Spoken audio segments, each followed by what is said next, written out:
your girl Chef Joya, and welcome back to Say What is Vegan. I know it's been a super long time, like a year since I gave you a long form video, but your girl is back, and I'm bringing you one of my most popular recipes, and that is my meatloaf. This is going to be a different version from my Not Your Mama's meatloaf, which you can find here on my YouTube channel and in my cookbook. It's so amazing. This is going to be my super easy barbecue meatloaf. It's super juicy, easy to make, and only takes minimum ingredients. And they're also going to get into making some braised kale. That is absolutely perfect with this dish. So let's go ahead and get into it. For this recipe, we're going to be using Impossible ground meat. You also can use Beyond or any other brand that you would like. If you would love to use your lentils and chickpeas, feel free to do that as well. It's all a preference. Yes, we may be plant-based, but we do not all eat the same. Next, for this recipe, I'm adding in some onion soup mix. And instead of me adding breadcrumbs, I'm going to be using these Clubhouse crackers. If you did not know, they are vegan and they are super buttery, which is going to give a nice fat to this meatloaf. I'm also going to go ahead and use my Red House seasoning, which has so many different blends in there that you don't really need anything else. I add in some liquid smoke for flavor, a little bit of vegan Worcestershire sauce, and some oat milk. And I'm going to go ahead and give this a nice mix.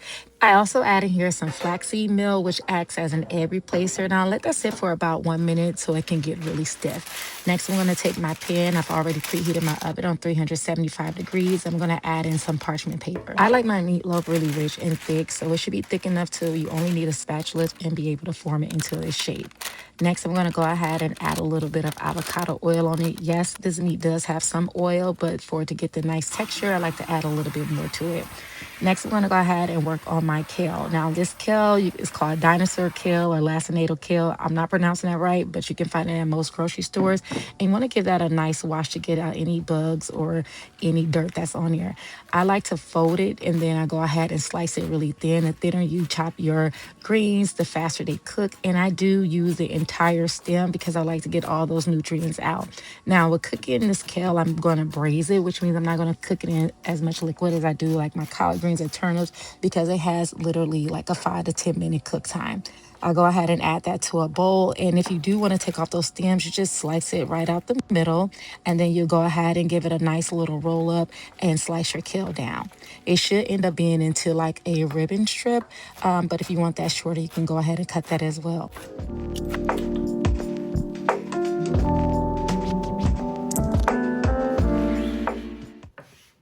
Now, it doesn't matter what type of greens that I make. I'm always going to add some red and orange bell pepper to it just to add some sweetness to the oil when I'm cooking. And then I'm going to add in some garlic. Now, if you have some onions, make sure you add that in. I literally have no onions, and it's a storm right now, so we're going to make it work with the ingredients that I have. Next, I added some avocado oil to my heated pan, cooked my bell pepper for about 30 seconds. Then I added in my garlic and sauteed it for about another 30 seconds. Next, I'm going to go ahead and add in my kale, and I'm going to season that with my Just Magic seasoning, which literally has everything in it that you need, from your salt, pepper, garlic powder, onion powder, thyme, paprika, literally everything that you need to season your food. Next, I'll add in a little bit of agave nectar, a little bit of liquid smoke, and I'm also going to use a vegan ham bouillon just to give it even more of a flavor. I'm also going to go ahead and add about a half a cup of liquid to this before covering. I like to cook this for about 10 minutes. I don't want mine too al dente, but just soft enough to give a nice little chew to it, but firm enough to keep my nutrients.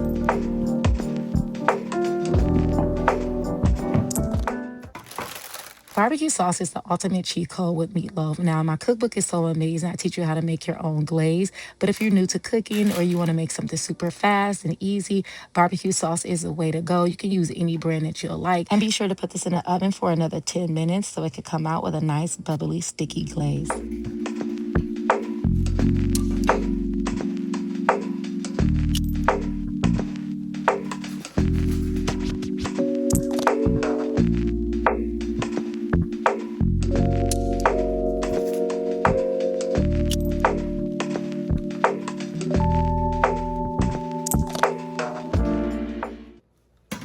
Okay, the one thing that's always going to get me excited about the meatloaf is that stickiness. Look how that looks. That crust on a meatloaf is perfect. It's not mushy. It's not falling apart. This is what you call a perfecto meatloaf. It's nice, juicy, very flavorful. So let's serve it up.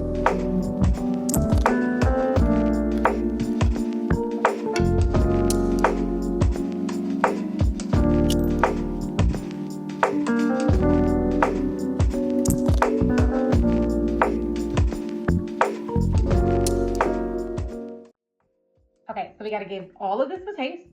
And the best way to do it, I don't know about you all, but I like to mix it all in together. So let's get a piece of that meatloaf. And look, it's not falling apart. It's not mushy. None of that. All right. Now that's the perfect meatloaf. Let's get some potatoes. Look, I feel horrible with my bites. Hold on. Oh, that's real good. That's real good. Hold on. Those crackers in it made it super buttery. Like, this added like another layer of fat that you didn't even know you needed, right? I know. If you're looking for the healthy vegan recipes, it ain't here. I try to give it to y'all. Y'all don't want it.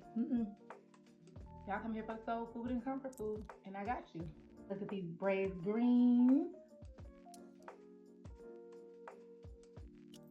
Oh, those are real good too. I cannot wait for you to try this recipe out. Make sure you like, share, and subscribe, and I can't wait to see you next time on Say What is Vegan.